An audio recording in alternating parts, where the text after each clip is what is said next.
What's going on, guys? It's Nick here, back with another video. Must avoid draft day mistakes. I don't care if you've been doing this for 30 years. It's always a good idea to be reminded of the things you shouldn't be doing. In this video, I'll be going over the biggest mistakes I see people make from drafts that I've been in, drafts that I've seen this year and last year, and questions that I get asked most often. If you're enjoying these videos, then be sure to leave a like. It shows me that you're appreciating the content. But let's start things off with the stat of the day. Sunday's stat of the day was among quarterbacks with at least 100 dropbacks last season, who had the highest completion percentage off play action. The answer was Kirk Cousins. Zach Frierson got that one right. Today's stat: among quarterbacks, again, with at least 300 dropbacks last regular season, who had the lowest quarterback grade in the preseason? Everyone seems to be freaking out about Kyler Murray, but preseason doesn't matter. So 300 dropbacks last regular season, who had the lowest quarterback grade in the preseason? All right, let's talk about some mistakes. And the number one mistake is just straight up not being prepared. I'm sure this applies to very few you guys, so we can just speed right past this one. But make sure you're keeping up to date with the latest news right up to and even during your draft. There were absolutely people who drafted Lamar Miller and Andrew Luck after they had already torn their ACL and retired from the NFL.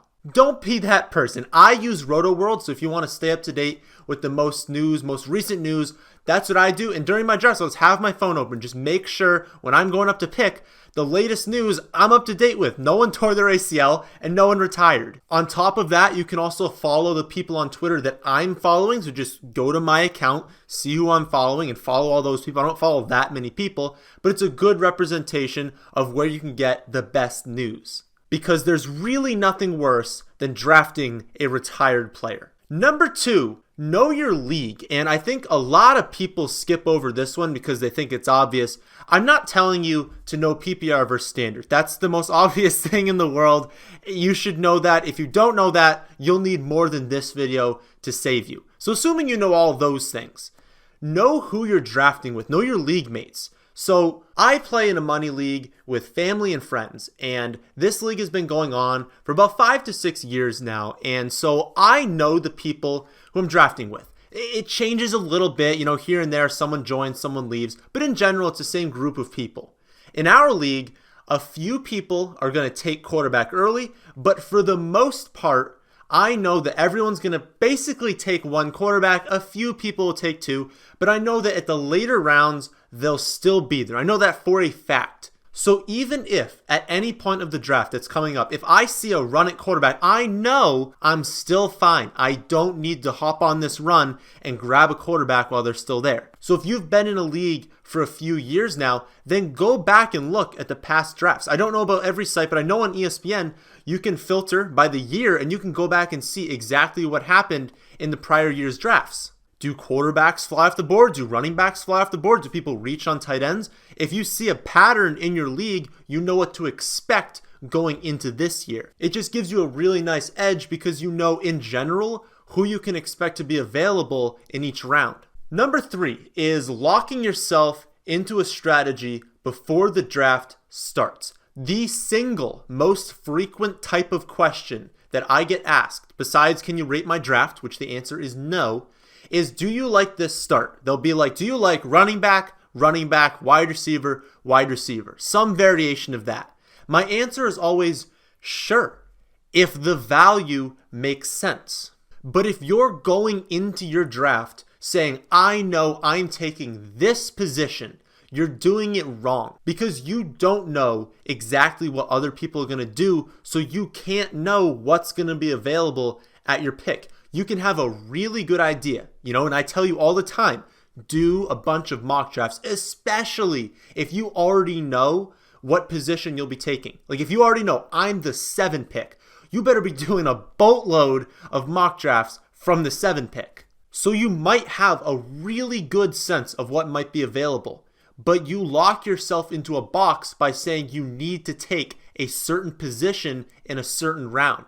Because if you really want to get 2 high running backs, but you're picking at 10 and there's a massive run on running back in the first 9 picks, well, someone who keeps with their same plan is going to keep going running back heavy and get terrible value with those first 2 picks. Instead, you should be able to adjust in your draft and realize that massive value has now opened up at the wide receiver position, so you can start off with like Adams and Odell and just dominate wide receiver each week. You want to be the person who starts runs, not who ends them.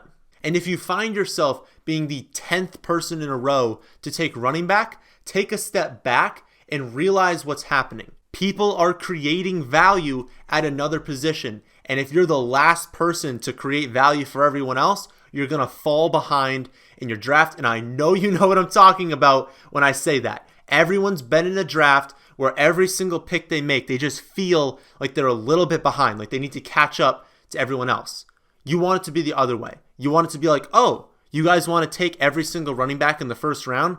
All right, I'm going to start off with Devontae Adams and DeAndre Hopkins, and now everyone's like, oh yeah, there are a lot of wide receivers. Now I'll start taking them, and you can actually still get value at other positions later on. So just do not fall into the trap of saying, I need to do this in the first 4 rounds, because you don't know what's going to happen with your other league mates. Number 4 is making player selection mistakes, and this one is twofold. One is picking safe players late in the draft, and another is stacking. So I'll do stacking first because it's super easy. This isn't DFS. So unless you're playing DFS, you're playing a best ball league, or you're playing in some sort of league like maybe the Scott Fish Bowl, where you're also competing against a bunch of other teams. Like it's not a 12-team league. Scott Fish Bowl, you're playing against a boatload of teams in the playoffs.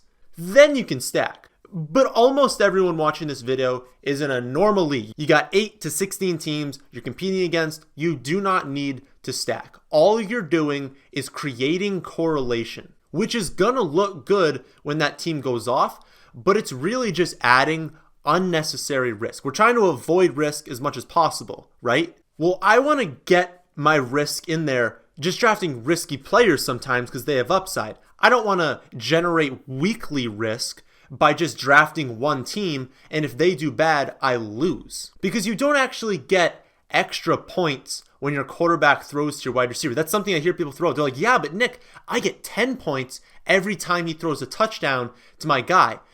I guess technically, but you just get the 4 plus the 6 for the touchdown. But that just means you got 10 points right now instead of 4 now and 6 later. It's the same thing. And this isn't to say that I'm against stacking if it happens naturally, all right? But you better be getting value with each of the picks. Like I don't want you to say, oh, I have Adams, I should stack him with Rodgers.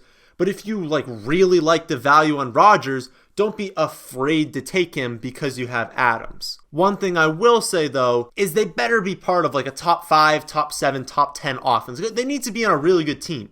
Don't be over there stacking the Titans, okay? The second part of this, as I said, was picking safe players late in the draft. This is one that can be tricky if you're not super in tune with the league, but if you're watching this video, you probably are. So your late round picks need to be pure upside. Guys that have a path to being a quality starter even without needing 3 injuries. Because, anyone has a path to being fantasy relevant if their entire team gets hurt. But I don't want that. I want like 1 injury or passing 1 person in the depth chart. You don't need a whole team to catch the flu to be fantasy viable. That's not the people we're drafting. I know there are a good amount of picks in the 14th, 15th, 16th rounds that are gonna exceed their ADP this year. They're just going to. But most of them are gonna do so while never being a fantasy starter. But we're trying to win a championship, right? We're not trying to get 3rd, 4th, 5th place. So only draft players who have a path to starting on a championship team. Because you can draft a player that has a path to starting on a bad team, but we're not trying to build bad teams. There will be people who you can find late in the draft that can get you 9 points every week, but they don't have much upside beyond that. And it's going to be really difficult for you to drop them. If a guy's getting you 8, then 10, then 9, you can't really start them. It's going to be tough, and your team's probably not that good if you are starting them. but it's tough to drop them because you're like, well, they're producing. But early in the year is when the best free agents are available. Like, these are when the breakouts are on free agency. You're going to have people who you're comfortable dropping, and you're not typically comfortable dropping guys who are getting your 4 for 50 and your 5 for 35. Like, you're just not going to be comfortable doing it. So pure upside. Number 5 is not taking ADP into account. Something that people love to say in the comment section is that they don't pay attention to ADP. They just pick good players, right? Well, that's nice and humble of you to say, but it's a terrible strategy. You need to understand players' ADP on the site that you're drafting on. Because if you don't, then your team will not be as good. It's as simple as that. Your team will be worse if you do not understand players' ADP. I'll give you an example. On ESPN right now, Evan Ingram, OJ Howard, and Hunter Henry have ADPs of 55, 65, and 70, which is roughly the mid-5th, mid-6th, and kind of late 6th round. Exactly where they go will depend on the people you're drafting with, but on average, that's where they're being drafted. Now, you guys watch my videos, so you know that I really like my team when I get one of them on it. I'm not overly concerned which one, but I want one of them. Let's say you have a mid to late 1st round pick, which also means your 5th round pick will be mid to late 5th round. My rankings right now say that OJ Howard, Evan Ingram, and Hunter Henry are well worth being late 4th round picks. So getting them in the mid 5th round is a steal, right? And I'm comfortable doing that, but you don't have to, at least on ESPN. It could be different on other sites, but on ESPN, you don't have to.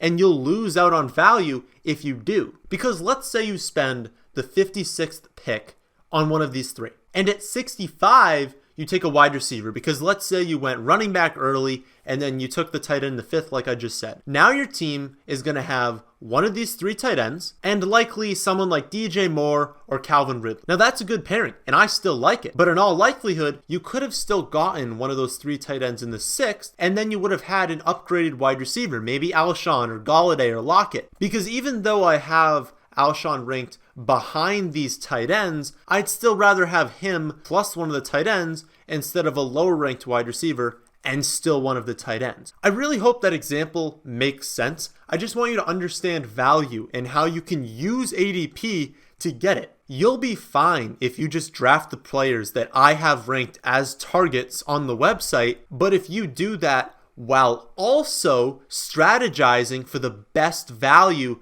based off of ADP, your team's going to end up a lot better. The one final mistake is not knowing your roster settings. And this is the single most important thing when drafting, yet almost no one pays attention to it. Again, I'm not talking about standard versus PPR or the bonuses, which are all still very important.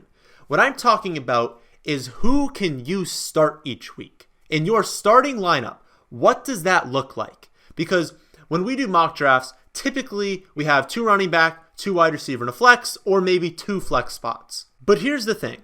I've seen people who watch my videos go running back heavy early in the draft because I say it all the time, right? Lock up those backs capable of being a workhorse because there's a ton of wide receivers late.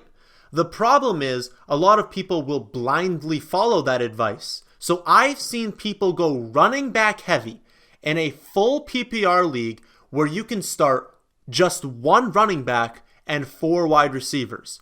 No! That's not what you're supposed to do under that format. You can only start one of the running backs, and you have to find 4 wide receivers to start each week. Why in the world would you go running back heavy? The same thing goes for Superflex leagues, which are the exact same as 2 quarterback leagues. So in leagues where you can start and have to start 2 quarterbacks each week. I always say wait until the final rounds to get a quarterback. Well, not if you have to start 2, and especially not if when you get to the later rounds, your only 2 options are Dwayne Haskins and Marcus Mariota. No, you can't go into the league with that. You need to fully understand what you need to start every week and how that influences which positions you target at certain areas of the draft. I recommend the Sleeper and Fantasy Pros draft simulators because you can customize the exact roster settings in your league, and then do a mock draft in less than 5 minutes. And no, I'm not being paid by either of these companies to say that.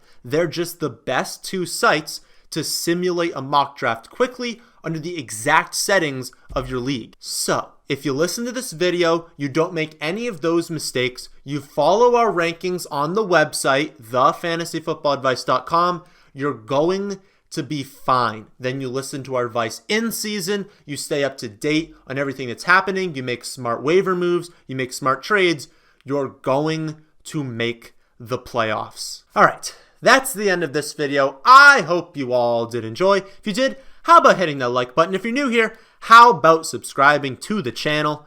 But thanks for watching.